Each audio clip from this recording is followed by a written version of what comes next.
At sa pagpapatuloy nga ng aking kwento sa pag-akyat sa bundok, ito na nga ang part 2 mga mari, hingal na nga kami dyan, kaya talagang grabe, hindi na nga makasipol. Pinipilit ko na lang talagang makapag-video dyan mga mari para nga ako ay merong maikwento sa inyo. At ang lolo nyo nga ay talagang pagod na pagod na. Sus ko Rudy, nakarating na nga kami sa aming kubo at ayan, tingnan nyo na ang itsura, parang ang binagyo.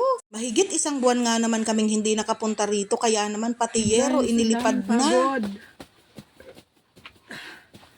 Sira-sira yung aming bubong, ang daming kalat. 1 month na hindi tayo nakapunta dito, mahigit 1 month. Kasi 24 ako na aksidente. 2 weeks na nun bago kami nakapunta. So more than 1 month na hindi natin nabisita. Ang bahay kapag hindi talaga napupuntahan, kapag walang tao, nabubulok talaga. Nagtatampo. Kaya lahat guys. Kaya sa dami nga ng pagod ko mga mare, pordaduyan na ako, wala na akong pakialam dyan kung anong itsura ko. Huwag nyo na nga lang pansinin mga mare, ang laki talaga ng bilbil ko. Buti nga talagang makapit din itong duyan na ito, nang lalaban pa, hindi pa ako ibinabagsak. Pero talagang may kaba ako dyan kasi baka akala ko nga isang buwang na stuck yung tali, baka rumupok na din. Itong kubo namin na ito mga mare, puro lang talaga ito gawa sa kawayan. At ayan, ang daming kalat, hindi ko talaga maintindihan kung anong nangyari dyan. Bubong namin mga mare, inilipad yung yero pero hindi naman lumayo, nandun pa rin siya. Pero talagang pasok na ang ulan at init. Pati damo nga pumasok na dito sa loob ng bahay. At ng mga papel mga mare na iinakyat ko doon sa taas, talagang nasa baba na. Kaya pagkatapos ko ngang magpahinga, inuna ko talaga munang maglaba kasi may mga naiwanan nga kaming labahan dito. Dahil meron naman akong brush dito at meron din akong sabon, merong tubig, kaya wala namang problema. Kaya ang lola nyo pordalaba na muna at ang lolo nyo naman ay naglilinis na. Ito nga lang kaming dalawa dito mga mare, kailangan pareho kami may ginagawa. Chari. Una ang naglalaba, siya naman ay naglilinis, inaayos niya na nga yung bubong. Kaya yung mga sampay dyan mga mare, wag nyo na nga lang pansinin at labahan talaga yan. Iwana naming nakasampay ang mga labahan kasi nga kung ilalapag lang namin kakainin ng daga. Kaya pagbalik namin nakasampay pa rin ang labahan, kaya ang lola nyo ngayon ay pordalaba. Hindi na nga muna ako nagbihis dyan mga mare. Masarap maglaba dito mga mari kasi mayroon namang tubig, hindi talaga problema. Tapos mayroon din akong ginawang maliit na lamesa. Doon na nga lang din ako naggagawa ng brushan. Ako gumawa ng washing board dyan na lang for the lapag. O diba masarap mag-brush. Nakamiss nga naman ang mga ganito mga mari kasi wala nga nito sa bahay ko. Inaumagahan nga mga mari dahil tulog pa ang lolo nyo, lumabas ako at ayan, napakaganda nga ng pagsikat ng araw. Talagang nakaka-relax talaga mga mare, o diba? Konting sandaling makakalimutan mo ang iyong mga problema. Bumaba na nga ako ulit mga mare at paggising ng lolo nyo, ayan, sabi ko nga, meron akong tanim na bagyo beans. Kawawa nga sila, naninilaw na, kaya sabi ko sa lolo nyo, lagyan namin ng fertilizer.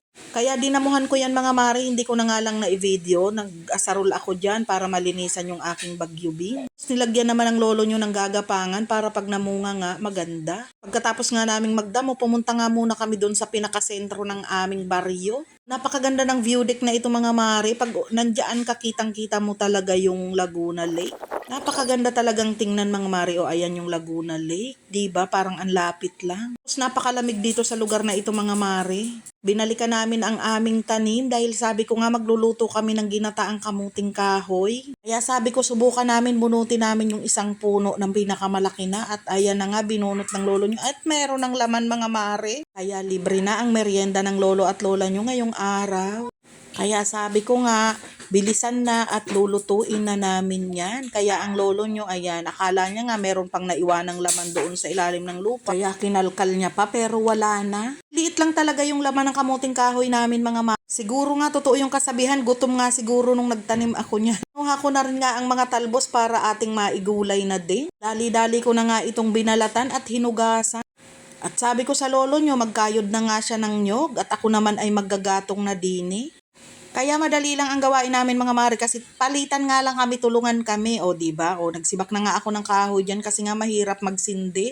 At ayan na nga ang lolo nyo, bibiakin niya na ang nyog para naman siya ay magkayod at ako ay hirap na hirap ngang makapagsindi dito.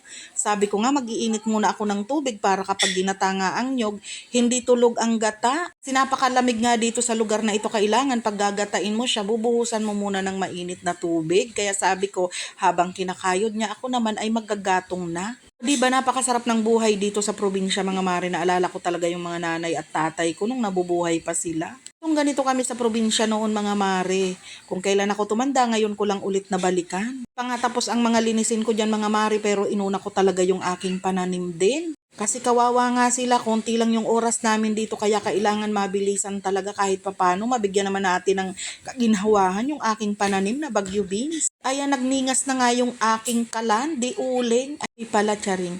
Naugasan ko na yung kamoting kahoy na yan mga mare, 3 beses o 4 na beses kong hinugasan yan dyan. Kaya sure na malinis talaga yan.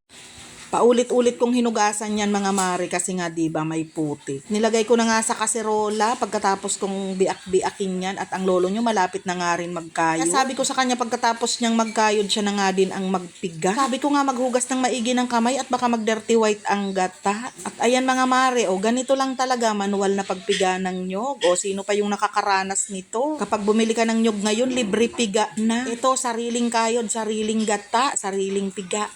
Diba? At ayan na nga mga mare, nilagay na ang gata sa kamuting kahoy at isasalang na natin yan. Antayin na lang nating maluto yan pero lalagyan syempre ng asukal yan mga mare. Ang lolo nyo por dahugas na nga pagkatapos niyang maggata at habang inaantay namin na maluto ang aming kamuting kahoy. Hindi ko na nga na video yan mga mare nung kinain namin at napakasarap kasi. Kaya nung nabusog ang lolo nyo ay nagdamo sa paligid ng aming kubo dahil balak na naman nga naming umuwi. Sabi ko nga bago kami umuwi kahit papano malinisan man lang ang paligid ng aming kubo. Hindi talaga kakayani ng isang araw lang mga mare dahil talagang ang bilis tumubo ng damo. May karugtong pa itong mga video na ito mga mare, abangan!